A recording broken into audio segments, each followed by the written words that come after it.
Everyone, we're Group 4 and we're presenting Quality Education. I'm Samia. I'm William. And I'm Gabby. So, what's the main issue? Children all around the world are not getting the effective education that they need and well deserve, especially those in poor and developing countries. Because of the children in the poor countries, most kids cannot receive those basic learning skills that they need to contribute to their own futures. The quality and effective education not only prepares those children for testing, but most importantly, prepares them for life outside of school. Did you know, according to the Global Citizens around the world, 59 million children of primary school age are being denied in education, and almost 65 million adolescents are without access to a secondary school.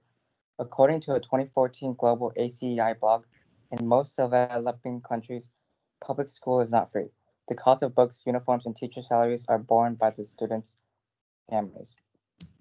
Here are three companies that are contributed to quality education: Microsoft, Amazon, and Google. Amazon's take on education. According to Diane Bartley, general manager of the team, what mostly attracted me was the mission, a really important one. The idea that Amazon was turning its sights to making education more accessible to everyone was super exciting. The goal from Amazon Education is making education available accessibly through Amazon's digital products, enabling anyone to learn anything anywhere. Amazon offers e-textbooks, online courses, courseware, and many more to higher education students. Jeff Bezos, the owner of Amazon, also contributed $2 billion in funds to help build preschools and homeless families. One thing that Amazon could do to improve quality education is spend more of their funds on advertisements and improving education. So, Microsoft's main mission is to support students, parents, and educators by using a digital approach in education in order to ensure a holistic educational transformation overall. As many of you guys are familiar with Office 365, Microsoft launched Office 365 for education for students to use on up to 5 different devices at no cost, and it helps boost interaction between students and teachers. Microsoft also devoted over $750 million in funds for professional development so educators and school leaders can help empower their students and help shape their minds for success. So, according to Microsoft's main page for education, they actually have a really great approach in providing quality education globally. So, by establishing an educational transformation framework, as shown on the slide, it focuses on the whole of a child's education and best global practices.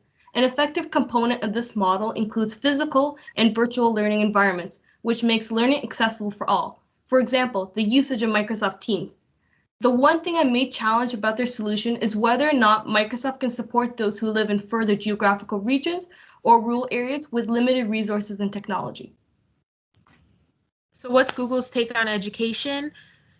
According to the Google Education website, their goal is to help more people, especially those in undeserving communities, benefit from the promise of technology and needed resources in the classroom and beyond.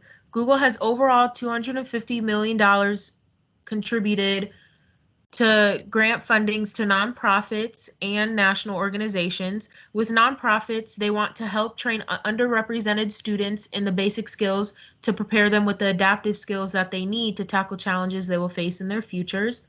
With national organizations, they are putting forth efforts to the neighborhoods to become a place where every student can thrive with the education and resources that they need and well deserve. A lot of students do lack connectivity at home, so Google is working with school districts in the US to help thousands of students access learning hours outside of school, such as equipping buses with Wi-Fi or providing additional teacher support. Google for Education products were created to allow teachers to focus more on personalizing their curriculum instead of just trying to manage it. The Google for Education products were created with accessibility as a main priority to help every student achieve their full potential academically. Two examples are G Suite and Google Classroom, which are 100% secure and free for all schools and all students. I do think these solutions are effective, especially that Google is funding not only nonprofit organizations, but also national organizations, and also just creating the Google Education products as a whole. Something Google can improve on is contributing more to underdeveloped countries because those are the countries that need the most improvements to their education system and struggle with kids who do not have basic literacy skills.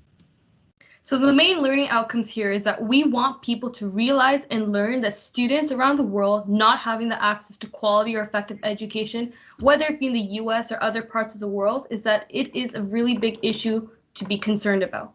Also, the necessary resources needed to be made better accessible are time, funding, highly qualified teachers, and increased efforts overall. So how should a Dallas area company tackle this? A Dallas area company could tackle this by having a teacher appreciation event or sale to show appreciation and recognition to teachers. Hosting more events to spread awareness will allow surrounding businesses to attend and possibly even provide funding to contribute to the improvement of the DFW education system. Donations to the school boards would allow students to obtain resources needed for students, MS schools. Thank you so much for listening to our presentation. We want you guys to think about if you didn't receive the education or resources that you've had during your primary education to now, what do you think your life would be like? And how do you think it would have been changed as compared to your life currently? Thank you.